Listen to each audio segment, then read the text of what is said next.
Hey folks, I'm Rob Luthman, a partner here at Weir Attorneys. Today we're going to take a really quick look at your automobile insurance policy, talk about some of the coverages that you have, and how to look at your policy and determine the amount of those coverages. In particular, we're going to talk about your collision coverage, your liability coverage, your UIM coverage, and your PIP coverage, as well as the option you have to select the limitation or the no limitation on tort threshold option.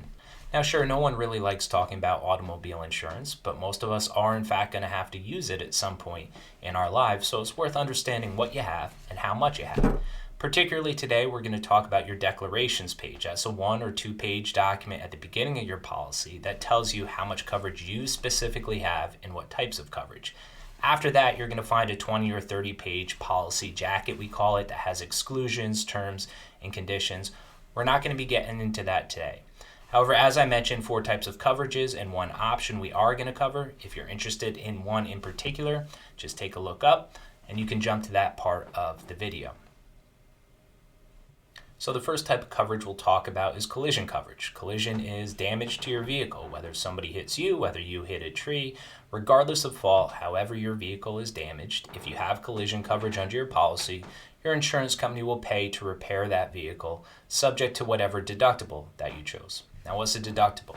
Well, it's your skin in the game. If it's a $500 deductible, then you pay the first $500. Your insurance company picks up the tab after that. You can have deductibles $500, $750, $1,000, and even more than that. Now, deductibles come into play because you may not want to submit a claim to your insurance company. If you have a $500 deductible and the repairs are $400, you're certainly not going to submit it. If the repair cost is $600 and you have a $500 deductible, well, you may or may not want to submit that, knowing that your insurance premiums could potentially go up by submitting that claim. You may just want to pay the entire $600 out of pocket. Now, the one thing that you'll note on the declarations page is that the collision coverage doesn't have an upper limit. There's no maximum, there's no totality of coverage like there are on some of the other coverages. And that's because your vehicle is insured up to its total market value. Up to a certain extent, repairs will be made. If the repair cost exceeds the value of the vehicle, then you'll be given the total value of your car. There's no set limit. It's based upon the type of car that you're driving. Now, many people don't have collision coverage. That depends on how much your car is worth and really your risk aversion to what happens if you're in an accident and you do end up having significant damage to your vehicle. The second type of coverage we'll talk about, and one that's important to everybody, is liability coverage. Liability meaning when you are liable, you're at fault for an accident and somebody asserts a claim against you, your auto policy will provide you with coverage up to the limit set forth in your declarations page. We're going to divide this up into property damage and bodily injury coverage. Property damage coverage covers you in the event that you cause damage to a physical object, another vehicle, a guardrail, a building, something that you hit that has been damaged and now needs to be repaired. You have coverage up to the limit set forth in your declarations page to satisfy any type of claim like that. Now, the second is bodily injury, which is a little bit more amorphous because bodily injury includes that pain and suffering claim brought against you because I hurt my neck or I hurt my back. It includes lost wages. It includes medical bills. You have coverage for that under the bodily injury provisions of your liability policy with your automobile insurance carrier up to, again, the limit set forth in your policy. Now, a person asserting a claim against you isn't confined to those limits. They could go after you personally. Does it happen often? No, it doesn't, but it could occur, which is why you have to carefully consider how much insurance you are going to purchase, particularly in light of the fact that in New Jersey, there is no limit on a claim for pain and suffering. Some other states will say, well, the most you can get for your pain and suffering from a car accident is $250,000 or $500,000. You can insure yourself up to that amount and know that it can't exceed that, a claim against you for that type of pain and suffering. New Jersey, we don't have that.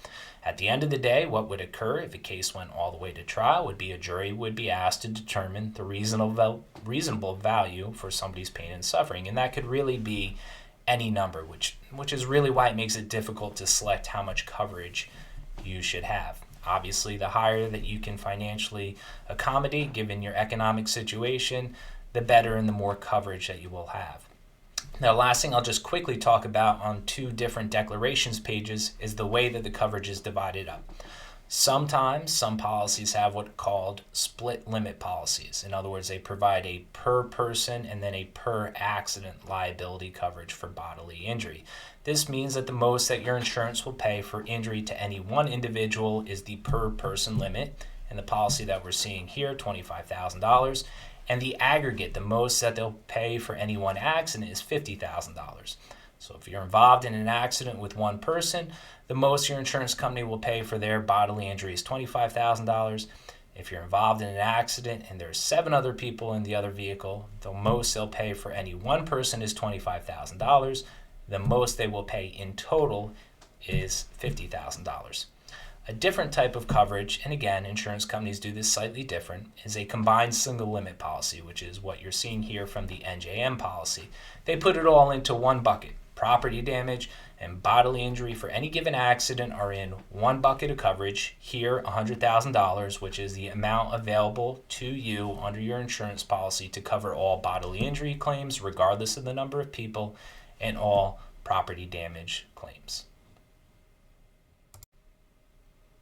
The next type of coverage we're going to talk about is PIP coverage, personal injury protection coverage. Now, this is coverage for your medical bills in the event you are injured as a result of an accident, regardless of fault, regardless of if you are at fault or if the other driver's at fault.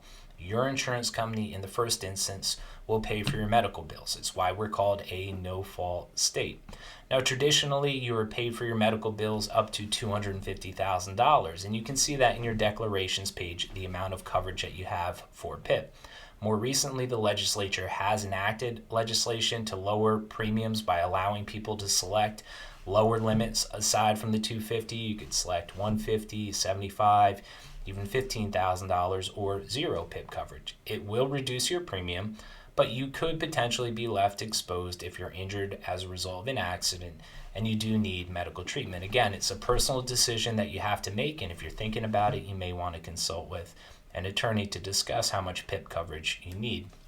By way of example, if you choose a $15,000 PIP policy and you're injured in an accident and you go to an emergency room, they do an x-ray, maybe a CT scan, that $15,000 is pretty much gone right there. So you really have to think carefully before you elect your PIP coverage, regardless of how much it's going to save you on your premium. Now, one last thing I'll mention about PIP coverage is that you are now allowed to select health insurance primary. If you have good health insurance and you want to make that primary rather than your PIP coverage, then you can elect so and pay a lower premium for your insurance coverage, for your auto insurance coverage. And your bills will, in the first instance, go through your health insurance provider if you're injured in an accident. There are different considerations that you have to take into account whether you want to choose that health insurance primary option. Has to deal with whether or not the health insurance company could assert a lien against somebody else if you're not at fault for the accident and you want to pursue your own bodily injury claim. Your health insurance company could potentially assert a lien, which might frustrate your settlement of your own claim. Versus PIP coverage, they can't assert a lien. So again, this is kind of second level stuff that you need to talk to an attorney about to make a decision as to whether or not you want to elect health insurance primary. And finally, you can't do it if you're on Medicare or Medicaid. You can't select health insurance primary. You have to have a PIP primary policy. And finally, the last type of coverage we're going to talk about is UM/UIM coverage. That's uninsured / underinsured motorist coverage. This type of coverage comes into play if you're injured as a result of somebody else's negligence and that vehicle either had no insurance, they were uninsured, or they were grossly underinsured. They only had really minimal insurance. If you're injured and you're hurt, you want to assert your own claim for your bodily injury, for your pain and suffering, for your lost wages, and you can't go after that other driver, or at least they really have no assets to go after because they have minimal or no insurance and they don't have assets behind that, you can actually look to your own insurance policy to compensate you for the negligence of that other vehicle. Usually the UM/UIM coverage will match your liability limits. It can be less, but it cannot be more. Certainly it could be advisable to match those limits to ensure that you maximize the most of your recovery in the event that somebody who is underinsured or uninsured causes you injury. And the last thing we're going to talk about isn't so much of a coverage as it is an election that you have under your auto policy, and that's the limitation on tort threshold, previously known as the verbal threshold. What does that mean? If you're injured as a result of somebody else's negligence, you're hurt, and you want to assert a claim for pain and suffering, if you have selected the limitation on tort threshold option, you can't recover unless your injury falls within one of 6 categories: death, dismemberment, loss of a fetus, significant scarring, a displaced fracture, or a permanent injury that has not healed to function normally. And that's what you would have to prove or show in order to recover for pain and suffering if you elected the tort limitation, the verbal threshold. That last category, that permanent injury category, is kind of a gray area, and it is one that does require a consultation with an attorney to determine whether or not you have sustained this type of permanent injury. But suffice to say, if you've elected the tort threshold limitation, that's the type of injury you would have to prove before you could recover for your pain and suffering. You could also choose the no limitation option, meaning that if you're injured, you can assert a claim and you can recover regardless of whether or not your injury falls into one of those 6 categories. The trade-off there is that you pay a relatively substantial increase in your premium for the most part to have this no limitation lawsuit.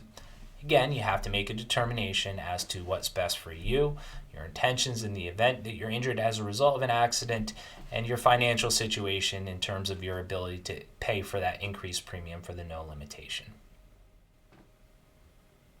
All right, that's pretty much it. Some of the major coverages you may have under your auto policy and how to determine how much coverage you actually have under each provision. Now, I have to reiterate the disclaimer that I gave for you at the beginning of this video because, like law, insurance has many niches, exclusions, exceptions, and if you do find yourself in a situation where you need a deeper dive into your policy, either because you are really concerned about selecting your insurance or maybe somebody has asserted a claim against you, you should really contact an attorney who can go through all the provisions of your insurance policy to determine maybe how much you should be purchasing, to determine what your exposures are. Certainly here at We're Attorneys, we specialize in insurance law and in personal injury law. If you have any questions, don't hesitate to give us a call or shoot us an email, and we're happy to assist you.